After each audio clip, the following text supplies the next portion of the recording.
Assalamualaikum warahmatullahi wabarakatuh. Let me introduce my name. I am is Dian Artining Tias Sulandari. I work as a teacher in Wirabuana II Vocational High School and I am teaching English. Good morning everyone. How are you? Today we are going to studying about procedural text. What is procedure text?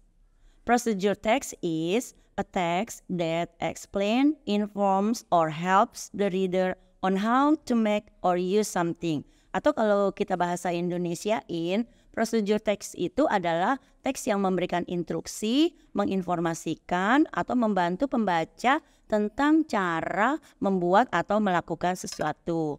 Biasanya teks ini diawali dengan kata-kata how to. Misalnya, how to make a cup of coffee, how to operate the vacuum cleaner, or other. And what is the purpose of the procedural text?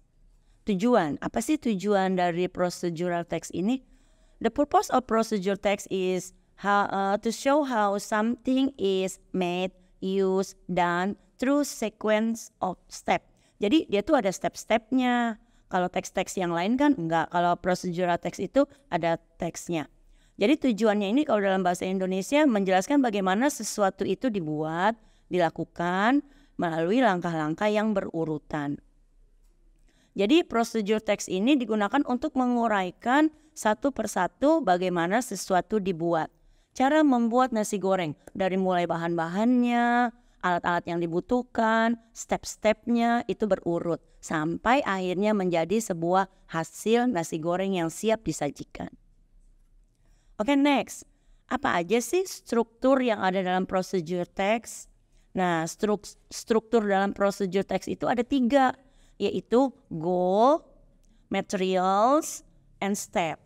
Apa sih goal? Goal itu adalah maksud dan tujuan dari si procedural text tersebut. Kalau misalnya judulnya How to make a cup of coffee, jadi hasilnya itu adalah atau goalnya itu adalah nanti menghasilkan secangkir kopi. Materials itu apa? Material adalah bagian yang menjelaskan atau menjelaskan alat-alat atau bahan-bahan apa saja yang dibutuhkan dalam proses how to make a cup of coffee. Dan yang ketiga adalah step. Step itu langkah-langkahnya. Langkah-langkah atau instruksi dalam membuat atau melakukan sesuatu. Nah, kita bisa lihat nih generic structure di sini. Goal itu the purpose of the activity, material, what material that we need, and the step adalah ways to achieve the purpose. Oke, next.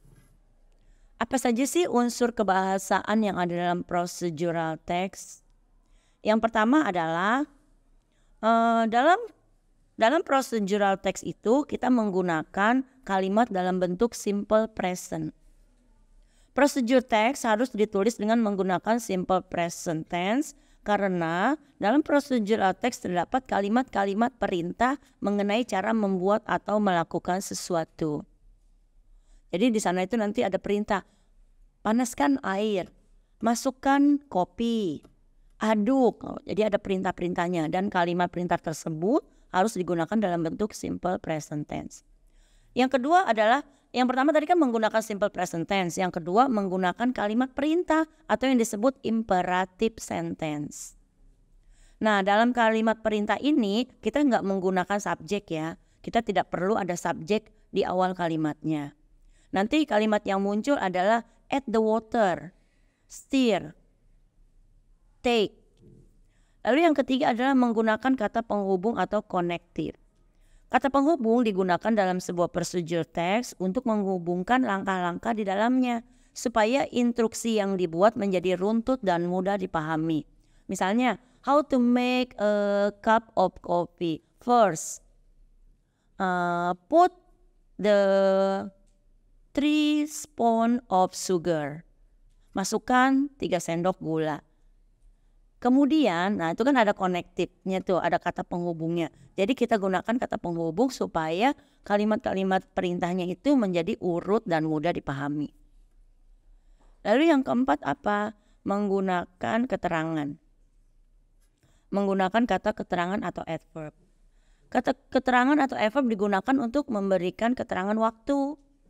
Ada dua jenis keterangan nih. Ada keterangan waktu dan ada keterangan cara.